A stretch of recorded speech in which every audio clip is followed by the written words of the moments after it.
Hello everyone and welcome back to the Great Book of Grudges. My name is Nathan and, well, bienvenidos a Estalia, amigos. Yep, a new mod has just recently dropped which allows for a playable and unique version of Estalia / the New World Colonies. Yes, you get two different factions here to play with their own roster, their own playstyle. This is going to be quite interesting, so we're just going to jump right in. So, the first thing is the Estalian faction. The Legendary Lord does not show up in the Lord selection screen, and you will need Mixu's Legendary Lords. Plus, you can find them in the Empire section, as you can see, but your faction effects are Tactical Supremacy, which right now, from the time of testing this mod, does nothing but Control +5 for all provinces, which is quite beneficial if you're going to start dealing with harder campaigns. For your Lord effects, you've got something quite interesting here. Leadership +8 when fighting against Skaven. Melee attack +6 when fighting against Skaven, both are for Lord's army by the way. Weapon strength +5% when fighting against Beastmen, Lord's army. Missile strength +5% when fighting against Beastmen, Lord's army. Ward save 5% when fighting against Skaven for Lord's army, and finally the Living Saint bonus, which gives immune to psychology to all units within the area. Quite powerful as it is. Now your legendary character, Isabella, this is for the Estalian faction, is melee based, but she's got quite a lot of different bonuses when it comes to her unique skill line, which is rather large. You've got loads of options here. So once you go into the sections that have two options, you can either pick one or the other, which I think is actually kind of cool. You get extra bonuses for Tilia at the beginning because Isabella is actually a Tilian. This is how they're doing it with this lore. But in general, yeah, I kind of like this. Like, the character's got some good bonuses all around, especially if you're going to be dealing with demons and chaos and stuff. And I think that this is going to be a pretty interesting way of introducing a fan-made character, because we don't really have too much here when it comes to Estalia in Warhammer lore. She's also got access to 3 different items, unique ones, which will automatically unlock as you start leveling. One at rank 7, one at rank 15, and one at rank 20. All of them are actually all pretty good too, especially the rank 15 one with the extra ward save and the regeneration, as she's pretty tanky. Yeah, campaign-wise it's pretty interesting, as you will be fighting against a rebel Estalian faction, controlling Bilbali and so on. You'll also be fighting against Morga the Shadowgave, which, keep in mind, has automatically confederated with Malagor, so just because you kill Morga here doesn't mean that you won't be dealing with a 20 stat coming for you. Player bias is still a thing. And you're also at war with Ikit Claw, so you're going to be dealing with quite a lot of damage early on into the campaign, but I think that adds a little bit of flavor to it, to be honest. It's not easy, but hey. But then we can start moving towards the New World Colonies with Francisco Cortes. We have here the faction effects of 40 plus diplomacy with Estalia, income from trade +10%, income from raiding +25%, income from sacking settlements +25%, diplomatic relations -10 with the Lizardmen. That was for factions. But with Lord, you've got income from post-battle loot +30%, and income from raiding +25% for Lord's army. You're going to be doing a lot of money grabbing here. It's going to be quite easy, but keep in mind that Lord Mazdamundi is not going to want you in these areas for long. He might be a valuable ally at the very beginning, but he will turn on you. Francisco's unique skill line is actually quite interesting, as it's geared towards keeping your army moving. More bonuses towards either your character with extra experience or extra movement, casualty replenishment. The idea is you're going to be fighting a lot, and to be honest, you're in a very inhospitable area. Not only do you have to deal with a lot of Skaven, but there's a few demons around the area, there's a lot of orcs. The Lizardmen pretty much do not like anything that isn't a scaly, so you're going to have to deal with quite a lot of enemies, and I think it works out quite well. Again, this character has access to a few items, and they're pretty good too. You get it at rank 10, rank 16, and rank 20. All in all, I think this character is actually quite fun. I do prefer Isabella though, but I think that's because I just kind of like the idea of playing in Estalia. But having the variety, having the options of playing in different locations with the same faction is actually kind of good too. In terms of technology, they'll be using the same format as of the Empire, which, yeah, kind of works. And obviously everything's been changed to, you know, give you bonuses to your new heroes, your new lords, your new units, and all that type of stuff. What I do find quite interesting is that the bonuses at the bottom, not all of them are available to, say, the full Estalian province. So the diplomacy section, all of it is there for the New World Colonies, but not all of it is available for the Estalian faction proper. I'm not sure if that's intended or not.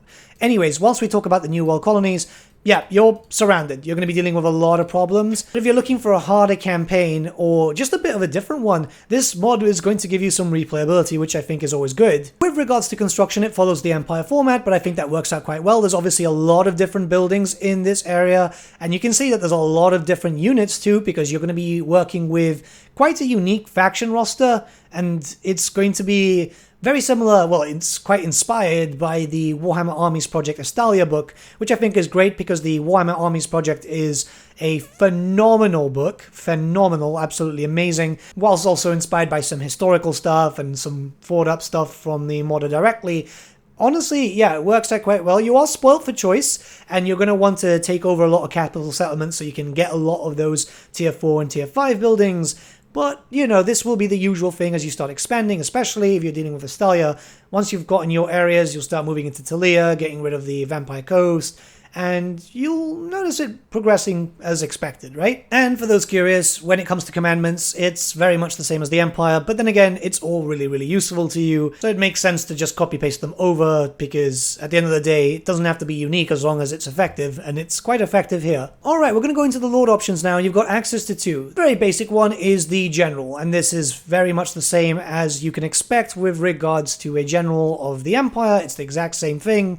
And yeah, it works out quite well. You do have a second version, which is the Admiral. The Admiral is quite fun because it works on a different system where it's more like a pseudo-horde, and we're going to jump right now into that.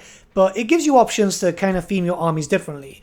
The pseudo-horde Admiral is more of a melee-focused character, but, like I said, is like the Vampire Coast, so you can recruit some units, you can get some decent bonuses, and that means that you've got an army moving around constantly if you so wish. Sure, they won't be able to recruit the best units around, but they're still recruiting quite a lot of good ones. The basic General can keep onto the ground, whilst the Admiral you can use to go invade Lustria, go invade the Southlands, or you can just use a bunch of Admirals. It depends on what your playstyle really is, but yeah, the Admirals are cool. Your first unique type of hero is the Priestess of Numidia, taking inspiration from Warhammer Fantasy Roleplay, and this is essentially a battle priest, so you've got a few different bonuses there. You do have some active effects, just like a warrior priest or a patriarch, so if you know how to use them, you won't have too much of a problem. I kind of like the idea of it, because it looks just like the artwork that we kind of have already from Warhammer Fantasy Roleplay, and that's always fun. The second type of hero is the Diestero, and yeah, it's pretty cool. I like the idea of it. It's a melee-focused character, so kind of like a Captain of the Empire, but yeah, I mean, you know, it's got two-hand weapons, it looks kind of fun. I love the look. I think everything that is here kind of is what a lot of people expect from a professionally done Estalia. Shown even when you start looking towards like the Templar of Numidia, which is another melee-focused character, but a few active effects that make it like a half type of warrior priest / captain, which I think is kind of cool. Aesthetically is just freaking awesome too. I love the black and gold. It's just really, really pretty, and I think it fits really well with the theme, especially with the army like that. And then lastly we have the Inquisitor, which is a witch hunter, essentially, just with his own style. Similar effects, similar abilities, which I think fits in really well again, because at the end of the day, an Inquisitor is essentially a witch hunter. Nobody really expects the Estalian Inquisition. Yeah, I know, I had to just say it, I'm sorry.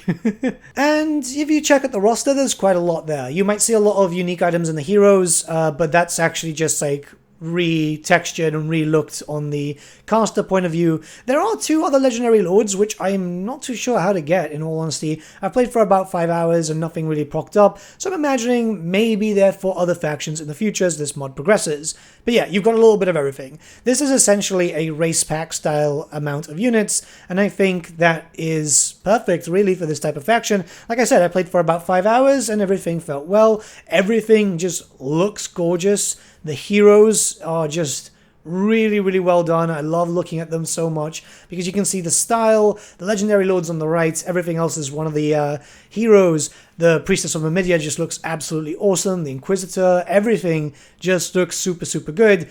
There's no point talking about the stats because you guys have already seen the stats, but we're going to start looking towards the actual units now. So we're going to start looking at the roster now, and yeah, you're going to hear my accent come in a lot because the first ones are the Piqueros, and the Piqueros are pikemen, right? This is basically what we expected from Estalia anyway. They're pretty cool. early entry units, so nothing too special. They do have formations, and basically every Estalian troop, or the grand majority of them, have a sort of formation which acts as a augment around the area, and I think that adds in a lot more flavor. It makes you expand and change around in a very similar sense to Grand Cafe.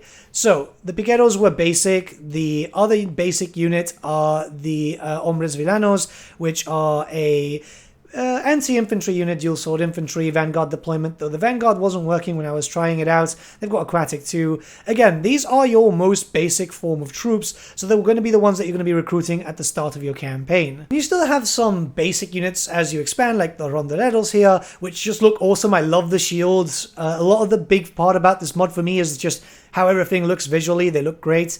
But yeah, basic stats, but it's a front line with a shield, and really you want that a lot, especially as you're going to be dealing with a lot of enemies. You need some shielded units just to give you a little bit more of a push. The next units after that are Aventureros, which are again another pike unit, but a little bit stronger. These are anti-large. Beautiful coloring, beautiful coloring. I'm just loving what I'm seeing so far. Decent stats, again, they'll get better as it goes, but you can already say that you're already getting a decent amount of variety. Even though you've got some low tier stuff, they're going to last a decent amount in your campaign. Montantes are basically greatsword units, so if you've played as the Empire and given Creative Assembly stats regarding Immortal Empires, yes, it's very certain that you've played the Empire. Frontline unit, very good stats overall. This is a higher tier unit, so you can keep them in the front line without too much of an issue. They're able to do a decent amount of damage, anti-infantry, armor piercing, they're armored. Obviously, they've got a formation too. Like, they're going to last, and these are going to be the ones that you're going to try to want to beeline for, especially if you're going to start dealing with a lot of orcs. You want some anti-infantry attacks. The next unit after that would be some halberdiers. So, yeah, again, good stats, you know, all around armor piercing, anti-large. This is great if you're going to be dealing with some ogres, and early on you will be dealing with some ogres anyway, because you will be likely going into Talia, which then obviously has Scrog there, so you want to be able to hold off against a massive line. Now, it's fine because you've got a lot of anti-large anyway, but why not have them looking cool? Right, now we're moving on to the range, and the first thing we have is Purvey's Crossbowmen, and I don't know why I feel the need to say this, but just because the units are named in Spanish doesn't mean that the game is in Spanish. It's just the units are named like that, but the game will stay the same. The units will still have the English tooltips, yeah? But anyways, you know, basic crossbow, they've got shields too, so they're able to be a little bit defensive, good range. They need to actually watch where the enemy is though, so they can't fire up, but all in all, I think they're pretty decent. I mean, you get a lot of firepower, so you won't be holding these a lot. Same thing as the javelin throwers. Mind you, they look really, really cool, and again, cool factor. I know I say this a lot, but I'm basically seeing what I always imagined from an Estalian army when it came to actual tabletop, because we never had this on the tabletop. So I'm loving this. I'm absolutely loving this. Yeah, so Vanguard, able to get some decent poxy shots out there. They're not the best, but they will serve their purpose. Plus they can move around decently quick, so you can use them to flank around the enemy and get some firing shots in. Things start getting very spicy once you start getting into the gunpowder though. So the first one is a basic handgunner unit. Again, if you've played the Empire, you know how to use them, but they're going to be very, very useful to you because at the end of the day, you want to be able to have some sort of black powder weaponry. It doesn't really take too long to get them too, which is obviously a benefit, especially if you're going to be playing as the New World Colonies where you're going to be dealing with a lot of dinosaurs everywhere, because nothing says Jurassic Park like a big rifle. Anyways, then you're going to get some even better units. So these are grenade launchers on foot. I adore this unit from what I've used, even through testing and stuff. It's they do a lot of damage. I actually really, really like these. Decent range, not too long, but the firepower is just absolutely amazing, and definitely a unit that you want to bring around in your armies if you're going to be dealing with a lot of heavy armor and stuff, because, yeah, beautiful. Absolutely beautiful. They say they've got Vanguard, but no Vanguard, unfortunately. That might be a bug, though. So we got two other black powder weapon units here. They're on foot, and the way I see this faction is it's decent cav, decent firepower, maybe not so much on the front line, but then again, these guys can fight. You can see these guys here, the Musketeers. They're able to do a lot of damage, good stats all around too, okay in melee, not great, but good enough, right? I think that's usually a good thing when it comes to these situations where you don't want something being too overwhelmingly good in certain factions because it just kills the fun out of it. Though I must say that when you go to the Guardia Real, which is your best shooter, well, on foot anyway, they're very, very strong. They're decent in melee combat too. You can actually have them up front. And if you want to go for a full gunpowder-based playthrough, this one is actually very good to do with. I've really, really enjoyed it. I think that it works out quite well. They look stunning too. Like, God, I really hope we get an Estalia army on the tabletop eventually. But this is buying some time for it. So there's not too much to talk about the cavalry other than the fact that, again, they look freaking awesome. The lanceros are just cool because they've got really long pikes on them, and just the armor style and everything just looks freaking great. It's good stats on them too, which is actually quite surprising because this would be your lowest form of cav, but they do get the job done. Sure, they've not got like the best look about them, but this is definitely what I always imagined. When you start going onto the Knights of the Raging Bull, which are the Caballeros del Toro Furioso, they look freaking awesome. That's just that look is just so good. It's honestly so good. Again, I know, it's more about the stats and actually how they play, but I'm a big fan of an army needs to look the part, and this definitely does. But yeah, stats again, pretty good. Anti-large, you know, they can do decent damage. They've got their formations. I've been going through the formations there anyway. But yeah, they're very, very good. The last tier would be the Caballeros del Rey, which is the King's Knights, essentially. Again, good stats all around. I prefer the Knights of the Thundering Bull, because just look visually a lot better, but either way they do get their job done, right? Stats overall are good. 120 armor and shielded, it's pretty tasty. They're anti-infantry too, so you can use this to cycle charge and do a lot of damage. You've got some range cavalry here too, which is actually going to form a decent amount of your army, I'd say, or at least how I've been using it. So the first ones are just javelin throwers, fast moving, you know, these are your scouts with shields too, which is actually kind of useful. They've got vanguard deployment. I like how they play, I like how they look. I think they're not great, but then again, I'm not a big fan of scout cav, like marauders and so on, so it just might be me. However, you start getting some better units when you start looking towards, say, for example, the gunners, right? So, yeah, they can move around fairly quick too, just as fast, really. They're able to fire at a pretty good speed. You can basically have stuff harassing, and I prefer guns to javelins because you've already got a lot more better damage output, right? And I think it works out really, really well. I honestly really do like them. I've been using them to harass boar boys and stuff, and I thought, yeah, these work as intended, or at least close to it. The next one is your higher tier one, and this is where it starts getting pretty tasty, because they're the same, slower, obviously, but a lot more heavy armor, so they can withstand a punch, they can take some damage, and it's just nice to see a heavy range cavalry. It's kind of different, but I feel like it fits really well with the theme. Plus, it's the whole conquistador thing, right? So either way, it just already fits with the theme anyway, because the conquistadors used to use guns whilst mounted on horses. The one unit I'm actually kind of confused about is this, right? So they're basically armored battle dogs, right? But with all that armor, they only have 15 armor as an actual stat. I feel like they should have a little bit more. Now, they're very, very quick, and you can use them as warhounds, essentially. Well, that's the theme with most of these dog units. But I feel like they should have a little bit more armor, make them a bit more beneficial. Obviously, the modder must have had something envisioned when creating this. I love the style. I freaking love the style. But yeah, I just find it a bit odd.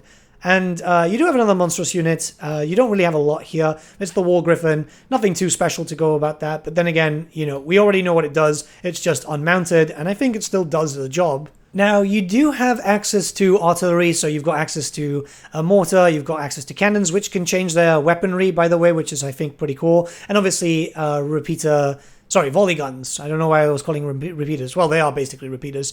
But this just adds in, because you're a human faction, every human faction basically uses some form of heavy black powder weaponry, and yeah, it's the same thing with some extra units, right? So you've got some stuff which is basically like content exclusive. I'm not too sure. I feel like I've been recruiting these in campaigns, so I think they're linked up to some stuff. Maybe it's just for the New World colonies, but yeah, all in all, these are all pretty good units. I've got them, I believe I've got one of them in a battle here.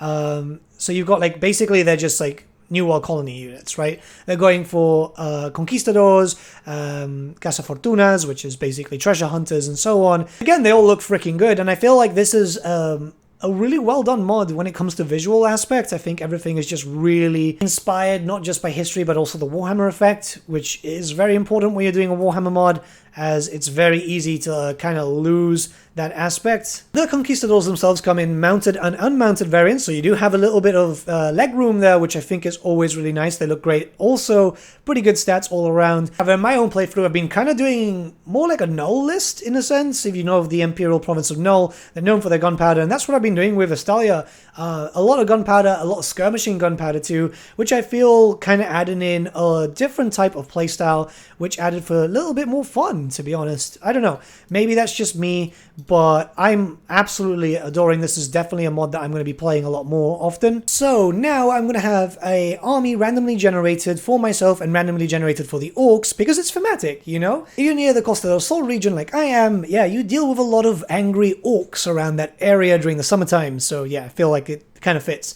Anyways, so I'm going to tell you how I felt about this mod. Honestly, it was freaking great. I loved it. 5 hours was not enough. The only reason I had to stop is because I wanted to get this video done and I do have to sleep. Yeah, I know that sounds really, really weird, but yeah, honestly, great. The faction is cool. The units look freaking amazing. They play very, very well. I have like little to no issues with this. It would have been nice if we would have had like a Priestess of Numidia Lord though, or a Inquisitor Lord or something, just to kind of have a little bit of difference. But all in all, yeah, it's freaking great. The mod is fantastic. I am absolutely loving the ideas. The faction plays incredibly well. I only really played with the Estalia faction rather than the New World Colony one, because I wanted to start in Estalia, right? And just being already thrown into so many fights, because you're at war with 3 factions, well, technically 4 factions, because there's a rebel faction there too, at the very beginning, and then having the Beastmen come for you for round 2. Obviously, Aranessa is quite aggressive after she takes over Talia, and just so much is going on. It's a hectic campaign, but in a really fun way. I love the idea of it, especially since you start with most of Talia already, and you lose one settlement instantly against the Skaven, so you already feel like it's an uphill battle, but I think it's done really, really well. I didn't get to try too much of the New World Colonies, but the factions are relatively the same. But this is definitely something that you should play, and the mod itself will be linked in the description below so you can try it out. I highly recommend it if you're already getting kind of bored of, well, you know, we've played, what, like 5-6 months now of Immortal Empires. We want some new stuff. This definitely feels new. Sure, it's not custom voice acted and stuff, but it does really feel like a faction that does make sense in the Warhammer world. Obviously, again, taking inspiration from the Warhammer Army Projects book is just a smart idea, because Matthias is a great writer, and then obviously, you know, from history and stuff. But yeah, great. This is really what I think of Estalia when I've got it in my head. It's like, this is something that would work. This is as close to Estalia as possible as we're going to get, until Games Workshop decide eventually to give us a proper Estalia. But with all that being said, let me know what you guys think in the comments below. Let's start a bit of a discussion, and I'll let the rest of the battle play out so you can see it, because it was actually kind of close. First time that I've had such a really close fight, I think, with randomly generated armies. Ready for battle!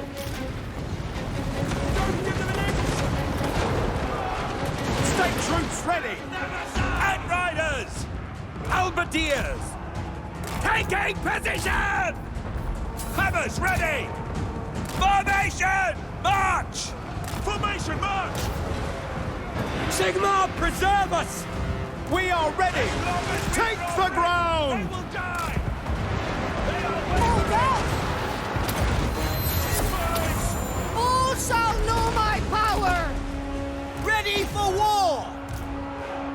For the Emperor! For the Emperor! Understood! Ready! Take position! We are ready! For Heldenhammer! Sigma! Preserve us! Sigma! Preserve us! Spearman! Now! Understood! For the Emperor! For the Heldenhammer!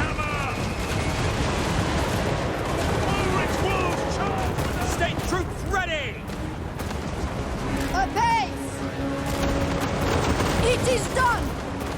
Yes, my lord! Sir! General!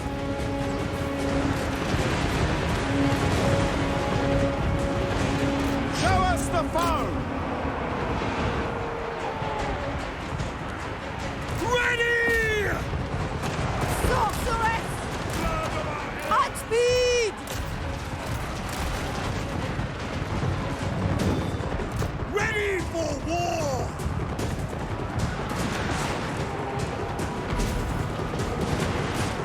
Sigma calls! Yes, General! Launch! Attack! Sigma commands! In the light of the lady! Ah! Soldiers of the Empire! Our steeds are restless!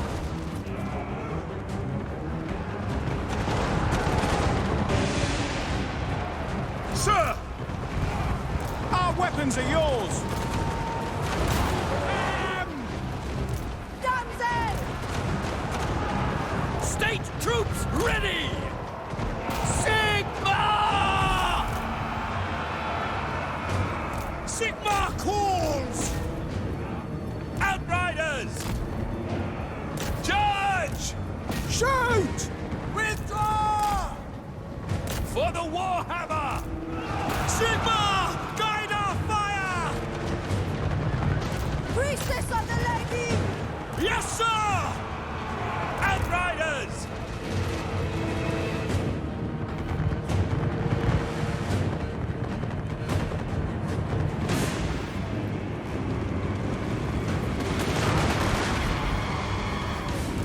I serve the lady! Fortune favors you!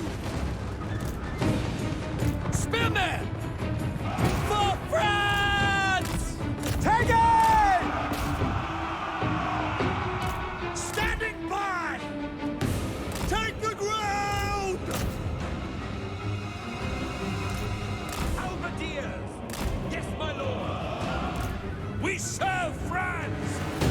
The Empire endures! What do you bid? Prepare for combat! We serve the Emperor! With haste!